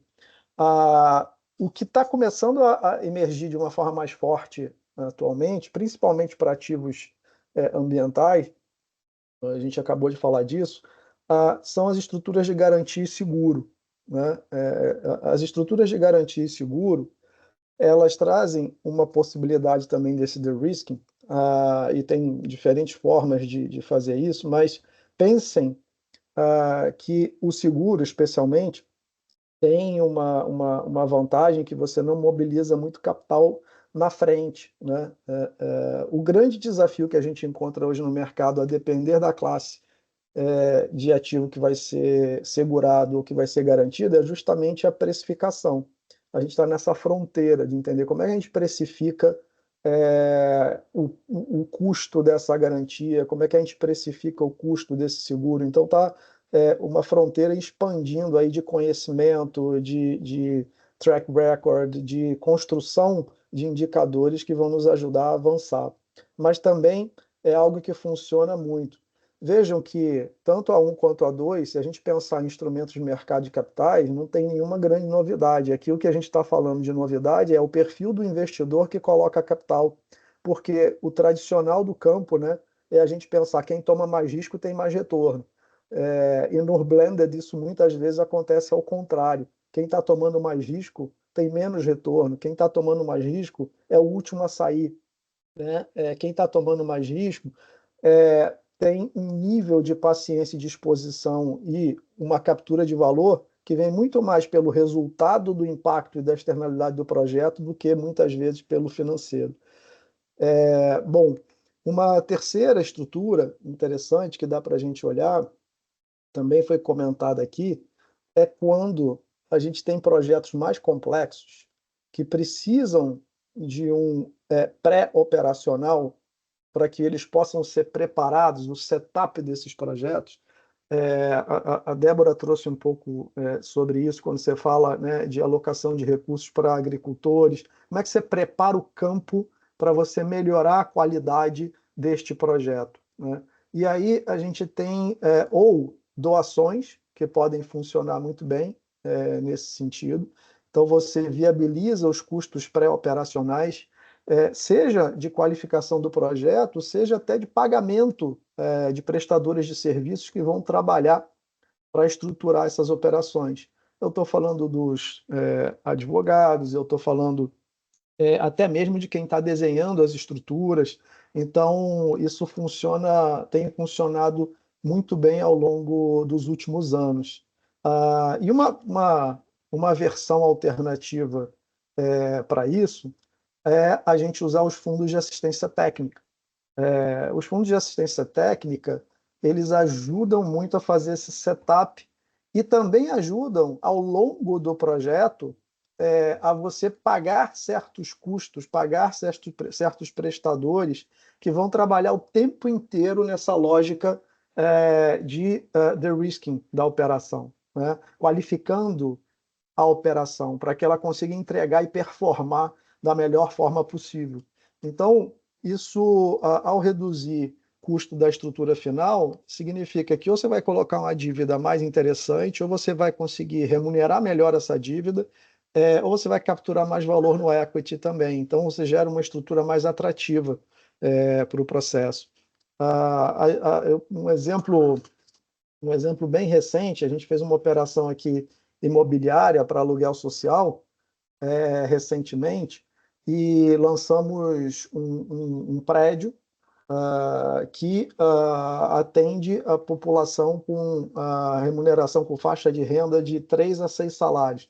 Todo o setup dessa operação foi uma assistência técnica do IFC, que tem interesse nesse tipo de agenda, e eles toparam e apoiaram durante 1 ano e meio a construção de toda a lógica, toda a modelagem, toda a estrutura necessária para fazer essa operação acontecer.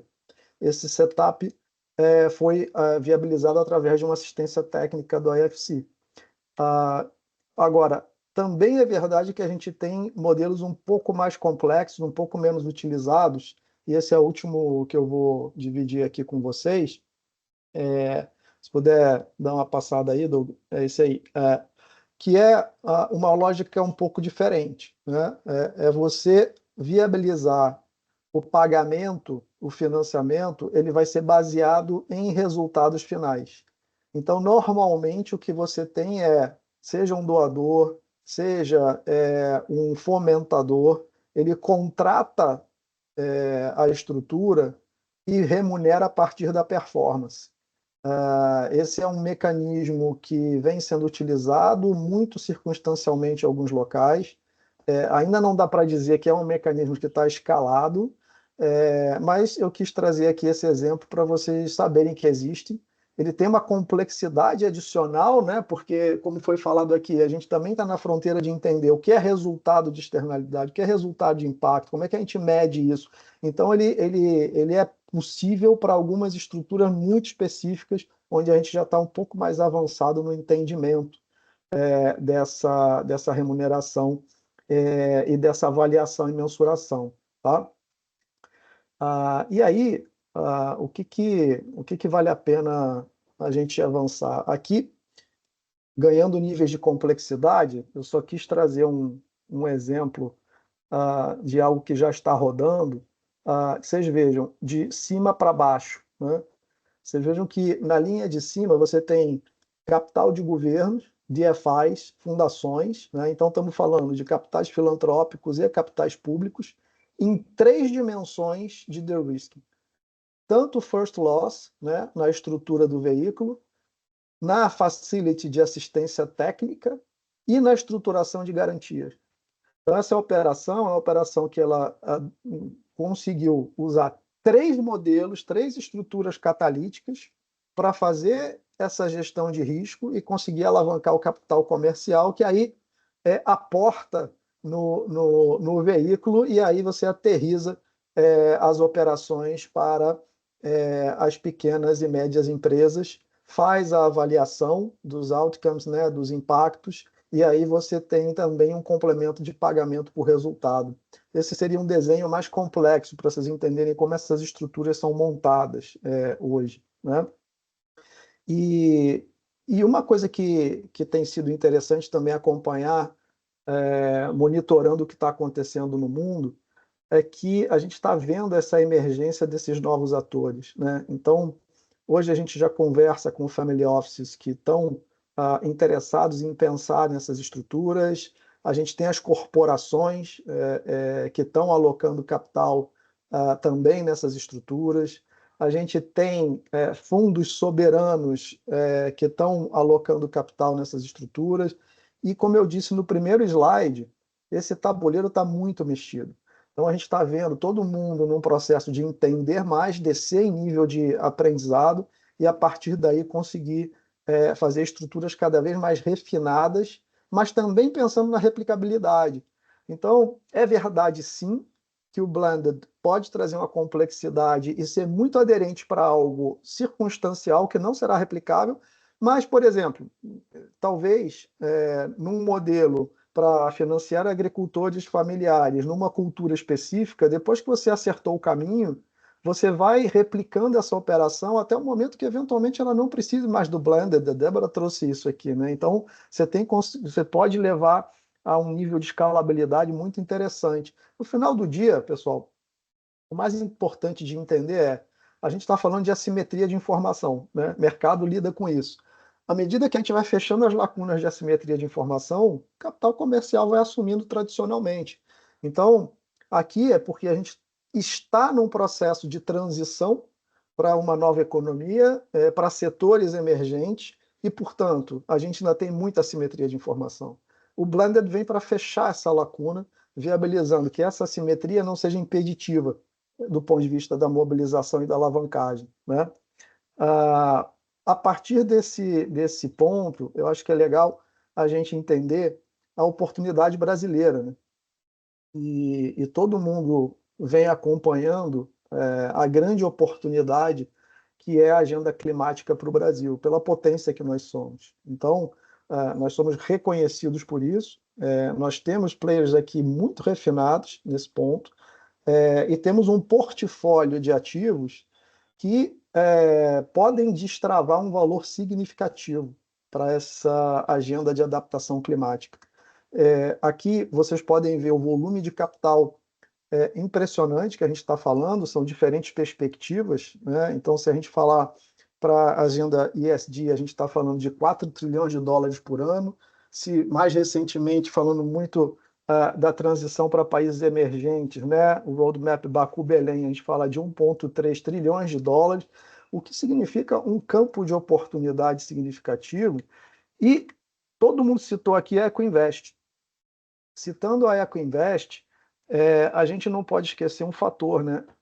Com os leilões já realizados, e ainda teremos mais um esse ano, provavelmente vamos passar de 100 bilhões colocados no mercado para os bancos e os atores que conseguirem levar esses últimos leilões, somando todos os leilões, com uma expectativa de alavancagem que pode chegar a mobilizar 500 a 600 bi, né?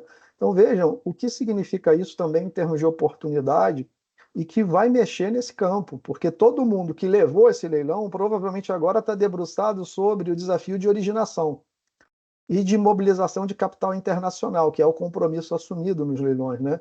Então, esse também é um ponto muito importante da gente gravar. E notícia de ontem, os ministros, né, das finanças se reuniram e soltaram 5 compromissos, né, 5 prioridades para alavancar esse financiamento climático, e se vocês perceberem, todos eles conversam com essa agenda blended que a gente está falando, né? O primeiro deles, aumentar o fluxo de financiamento concessional, né, para os fundos climáticos, promover inovação financeira para mobilizar o setor privado, quer dizer, essa agenda do catalítico, essa agenda do blended, essa agenda das finanças híbridas ganhou a pauta e vem sendo fomentada nas falas e nas reflexões dos atores. E aí, vou trazer alguns exemplos bem práticos, principalmente internacionais, a gente já teve aqui a oportunidade de falar dos nacionais, com diferentes níveis de complexidade, só para dar uma visibilidade para vocês de estruturas que estão rodando aí mundo afora, tá? Então, esse é um primeiro fundo estruturado para o tema de adaptação climática e para agricultores familiares africanos. Vejam que ele traz, né, um modelo simples, né, um modelo de tranche júnior, um modelo de tranche sênior, para financiar equity e quase equity, e tem uma subordinada que provê um de-risk nessas estruturas e uma assistência técnica. Conversa com aquele primeiro arquétipo que eu mencionei para vocês anteriormente, né? Boa. Podemos passar. Esse aqui, ele já vem, já está sendo desenhado na ambientação da União Europeia, e o grande objetivo dele já é um volume, também já é um volume de capital mais estruturado, mas estamos falando de infraestrutura verde, infraestrutura sustentável.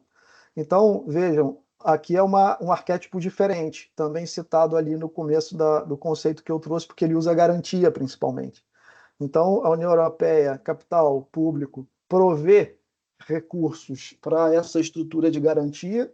Essa estrutura de garantia faz a primeira camada de de-risk e, na sequência, alavanca o capital comercial, direcionando para múltiplos projetos de infraestrutura sustentável. É um modelo simples.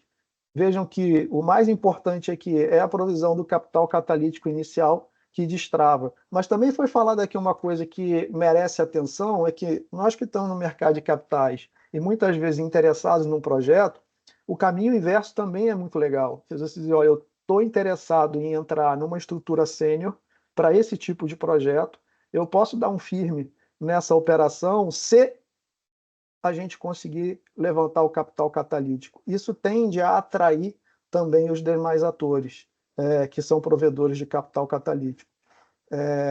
E o último exemplo que eu deixei para trazer para vocês, porque ele é mais complexo e ele está mais detalhado, é o AgriTrade Fund, né, que já tem um tempo, ele já foi estruturado há um tempo, vocês podem ver aqui, estamos falando de 2017, também estamos falando do tema clima, né, agricultura sustentável, florestas, então totalmente rural, e que ele tem um mix, vocês vão ver mais na frente na estrutura, ele tem um mix de diferentes arquétipos blended. Ele combina várias das estruturas que a gente falou aqui, e ele é muito multi-stakeholder, né? Então, talvez seja a estrutura mais complexa que nós temos nos exemplos que foram dados aqui, tanto pela multidimensionalidade das estruturas que ele está usando, dos arquétipos, quanto do volume de atores, quanto da intencionalidade geográfica de alocação, né? Então, pode ir para o próximo. Esse fundo, ele nasce também ali no setor público, com os governos dos Países Baixos, a Comissão Europeia, mas já traz os bancos, traz a GEF e o Rabobank, que estão entrando. O Rabobank está entrando tanto com a sua fundação quanto com o próprio banco, e com o objetivo de chegar a um múltiplo de 10 vezes os 500 milhões de dólares iniciais que foram colocados. atualmente já está rodando com 2,5, então a meta aí num crescente à medida que esse track vai sendo performado. E nessas estruturas, pode ir para o próximo, Bruno. Nessas estruturas, a gente está falando de uma tranche pública que principalmente capitaliza garantia e subordinadas, e depois a tranche privada que coloca o capital sênior para financiar os projetos. Tá? Ele está num processo de continuidade em termos de captação e de alavancagem, então ele vai performando e vai alavancando, vai performando e vai alavancando. Está sendo um enorme aprendizado para o campo, por uma estrutura que já pretende ser bem mais robusta. E aqui está o desenho da arquitetura que ele foi estruturado. Vocês vejam que a gente tem 2 níveis de primeiras perdas, né? First loss, second loss. Quem são os atores que entraram? Primeiro, governamentais, e na sequência, uma estrutura de equity debt provida aí pelos atores de mercado. Então, esses modelos são muito interessantes para quem quiser se aprofundar, e depois tem as referências de todas as fontes, porque, combinado com o que está na mesa aí nas reflexões, dá para a gente acelerar o percurso, né? Acelerar o percurso em termos de não precisar inventar a roda e aprender com o que já está posto. Temos muitos relatórios interessantes e a gente vai deixar aqui para vocês. E aí uma chamada final, pessoal, acho que a gente pode se sentir chamado, né? Nós que estamos no mercado, por cada vez mais adotar essa inteligência regenerativa.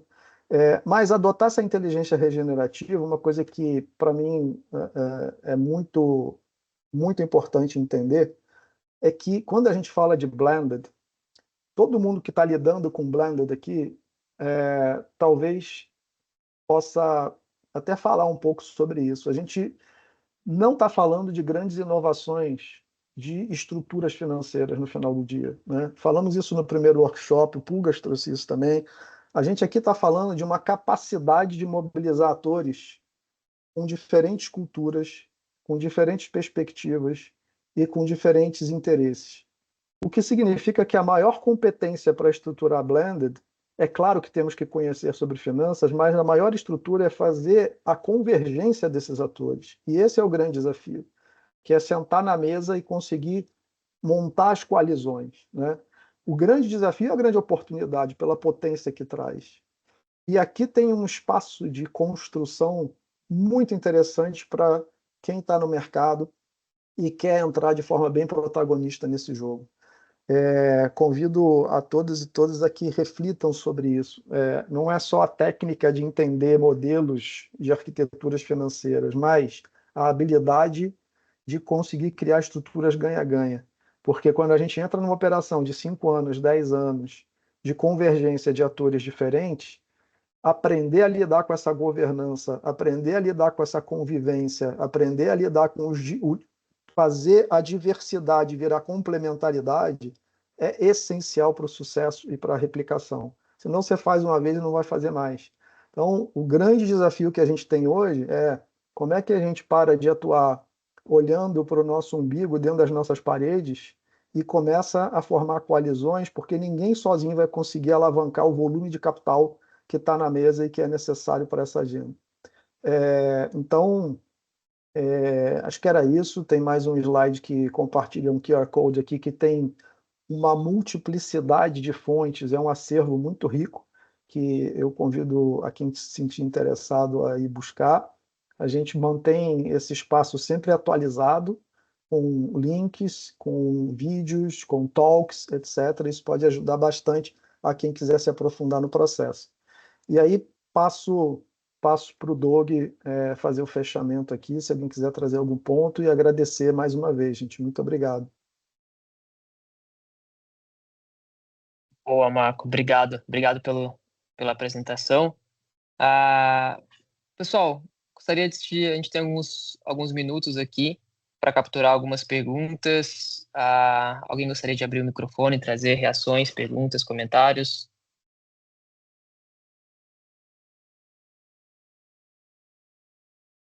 Eu posso até trazer um exemplo, desculpa, Doug, um exemplo Por favor. que vai, enfim, em breve vai ser lançado, né, assim como a Natália fez, eu não posso citar nomes, mas a gente está estruturando uma operação que vai ser bem legal e vai estar compartilhada nesse link, nesse site que a gente compartilhou aqui agora. A gente aqui, por exemplo, está estruturando o primeiro FOF catalítico aqui do país. Assim, a gente está fazendo um Fund of Funds só de capital catalítico, que vai ser utilizado para a agenda climática e para alavancar veículos que tenham intencionalidade de operar nessa agenda.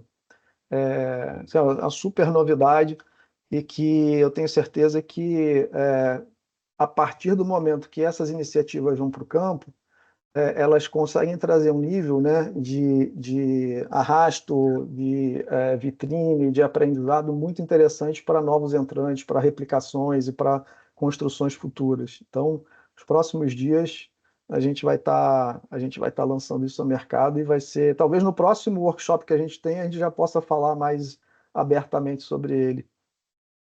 Boa, Marco, obrigado. Tem uma pergunta aqui no chat da Meire. Como a Dynamo se estruturou, se organizou em termos de governança para sustentar as arquiteturas que utilizam? Lições aprendidas que podem ser compartilhadas?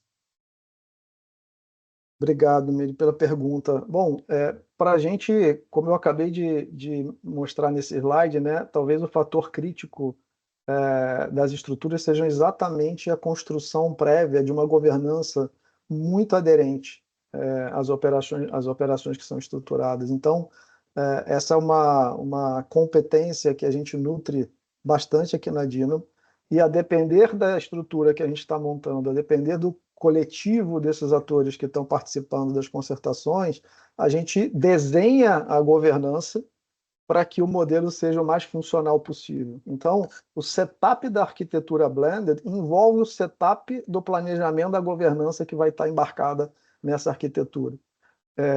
Para além da questão financeira, a gente sempre trabalha junto com os atores, pensando como essa governança tem que funcionar da melhor forma possível. Esse é um pré-requisito acho que um fator crítico de sucesso para essas operações. Boa, Marco, obrigado. A Bruna trouxe uma pergunta aqui também, tá? Como, quando e com o que tem se atraído capital e com qual retorno? Esse investimento alocado tem uma expectativa de retorno que difere por tipo de capital, mas no geral o capital privado não filantrópico tem apetite e ainda compara com o mercado. Como tem sido essa conversa, já que a alavancagem por setor como IA tem dominado investimentos mesmo enquanto bolha? E complementando, e quais soluções de blended estão sendo pensadas aos objetivos que menos têm atingido as metas da ONU? Em alguma medida, parece que não bateremos nenhuma meta. Vou precisar de meia hora, mas vamos tentar. Eu acho que aqui eu posso dar exemplo de operações que nós já fizemos, né? Assim, pensa que sim, é possível e desejável que a gente justamente dê retorno competitivo de mercado para atores que entram nas estruturas sêniores, porque já que o capital catalítico consegue abrir mão desse retorno, o custo final de capital para o tomador fica adequado, então ele é sustentável. Esse é um goal importante do processo, né? Porque senão a gente pode ir para custos proibitivos, e não é esse o objetivo. E, ao mesmo tempo, a gente tem que pensar que, no final do dia, o que mais vale do ponto de vista de uma estrutura blended é o resultado do impacto que ele vai gerar. Então, eu vou dar um exemplo prático. Nós fizemos esse projeto imobiliário que eu mencionei aqui para vocês. Todos os investidores desse projeto imobiliário foram corporações. Lembra que eu falei de novos entrantes? Corporações grandes aqui do Brasil, Gerdau, Dexco, Votorantim, Movida, que compraram um CRI para financiar habitação de interesse social. Por que eles entraram nesse projeto? Por conta do retorno e por conta do impacto. Foi viável fazer esse projeto por conta do capital catalítico de assistência técnica do IFC, senão não seria possível fazer esse projeto. Esse projeto precisou de estrutura subordinada? Não precisou, porque o risco do ativo foi entendido pela contraparte como adequado, já que é um projeto imobiliário, garantia real, enfim, tinha toda uma estratégia muito bem equalizada ali. Mas o que me chamou a atenção no processo de captação? O que me chamou a atenção no processo de captação foi o que chamou a atenção das corporações para entrar nesse projeto. E toda a negociação com essas corporações foi realizada não com o CFO, não com as suas estruturas financeiras, mas com o C-Level, que era responsável ou pela área de ESG ou pela área de sustentabilidade. Isso é muito interessante porque a gente vai descobrindo novos caminhos dentro das estruturas, que são as que percebem valor e lutam para estruturar essas operações, né?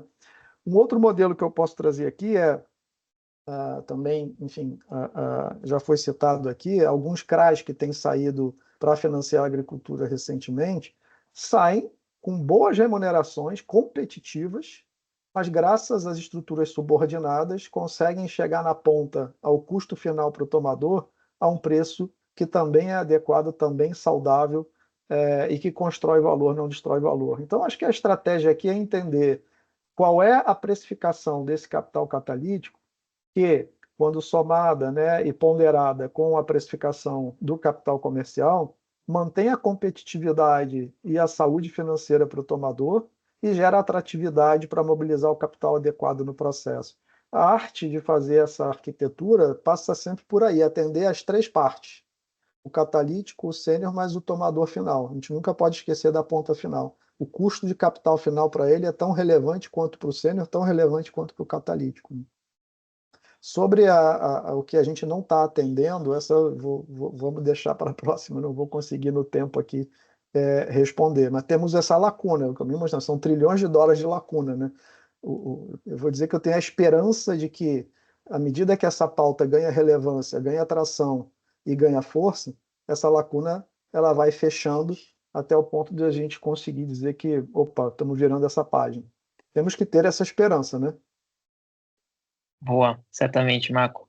Obrigado pela apresentação, obrigado pelas respostas, Marco, te agradeço muito. Vou chamar aqui para fazer o encerramento, então, no nosso momento, chegando aí nos nossos minutos finais, a Roberta, da Ambima. Mais uma vez, pessoal, obrigado pela presença e pela participação de todos. Roberta, contigo. Bom, gente, então estamos aqui chegando no horário, no encerramento da nossa workshop. Eu queria agradecer novamente Marco Douglas, da Dynamo, agradecer muito a Débora, o Cláudio e a Natália. Foi realmente muito bom, eu assim, fiquei bem impressionada como nós conseguimos cobrir tantos temas e ter uma conversa tão profunda e ao mesmo tempo ampla, né? Queria pedir novamente aqui para vocês, se puderem preencher a nossa pesquisa, é muito rápida, deixei o link aqui no chat, e lembrar que a nossa próxima reunião é no dia 30, né? O workshop de encerramento da jornada, nós vamos falar sobre métricas e também falar um pouco sobre a questão legal, né, das estruturas, e é no dia 30, às 10 horas da manhã, das 10 ao meio-dia, não no período da tarde, como a gente fez essas últimas duas. Tá bom? Então, gente, muito obrigada, e a gente se vê no dia 30. Espero por vocês. Obrigada, gente. Obrigada.